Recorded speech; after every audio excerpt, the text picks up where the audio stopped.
Today, no painting, no building, no weathering, just pure modeling talking. My 5 favorite models I've built during last few years.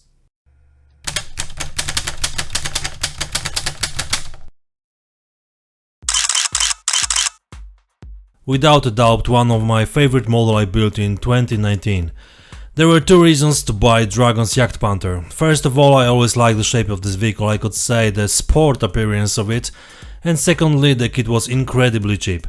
Despite that I was sure the quality of this product is good and the model after all will present nice, I decided to look for some additional parts.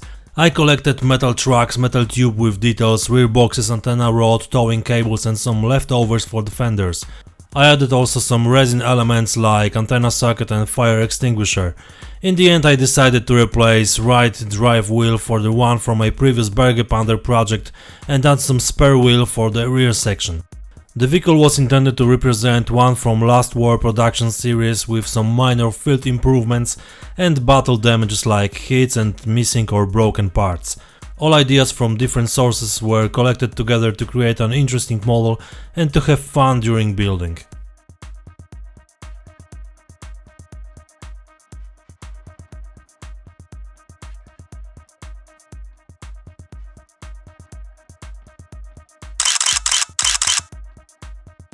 This one was also built in 2019.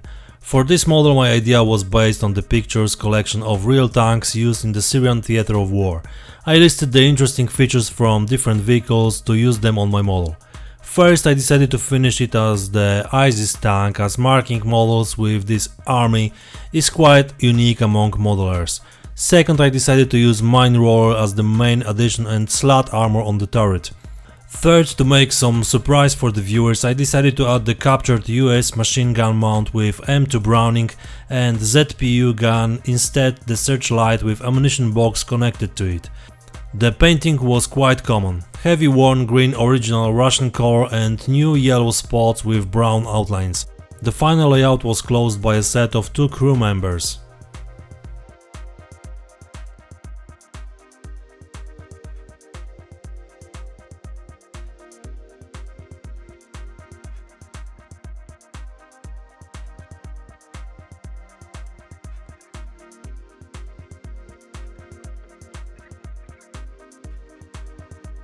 Thank you very much to all my patrons, just join the team. Sherman is one of the most iconic vehicles from World War II. Thousands in dozen versions in almost all allied armies were tracked around the world. From the modeler's point of view it's perfect subject to study and build, and probably each model enthusiast met it during his life. I always liked the vehicles with extra armor attached to the sides and turret, so first I started to search some references in the net. After a couple days I had nice collection and ideas how to figure my model out. As you can see I used Panther tracks and also some Sherman ones to make some interesting configuration on the miniature. Different ways of weathering were the key to raise the volume and interest.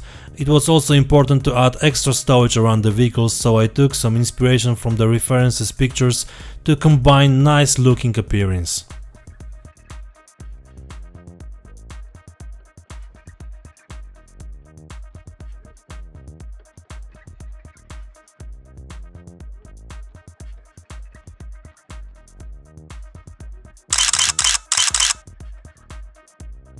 Using the jevellery set I planned to make something unique with it. Not just another green tank, but enriched with jewelry with some special painting which would be perfect to catch the eye of the viewer for a couple seconds longer. So I had no doubts that it should be finished as the Berliner street warrior with signs of aerial fighting. I decided to make it with Thomas Schürzen set, the same which was used by Adam Wilder on his DVD. Truly speaking, I was partly inspired by this publication, but I didn't want to copy his marvelous work.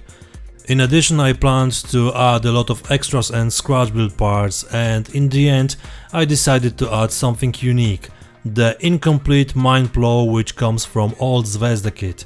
It changed the shape of the model meaningfully. In my opinion it was a good step in designing of the final layout of the miniature.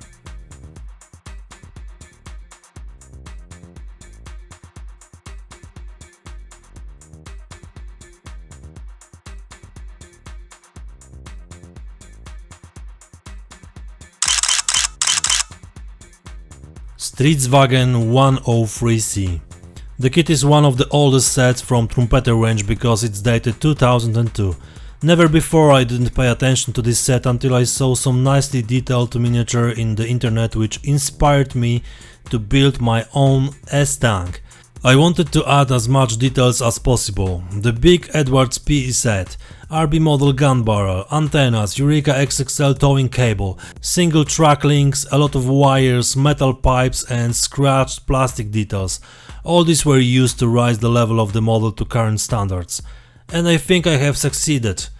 It's one of the ugliest model I ever built, but truly speaking, because of its ugliness it's very interesting and I can say that it's typical eye-catcher.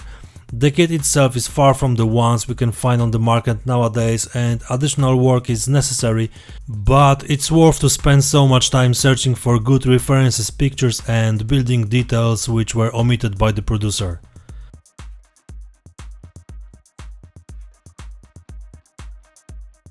So which one is your best? You can vote now on the community card. That's all for today. Cheers!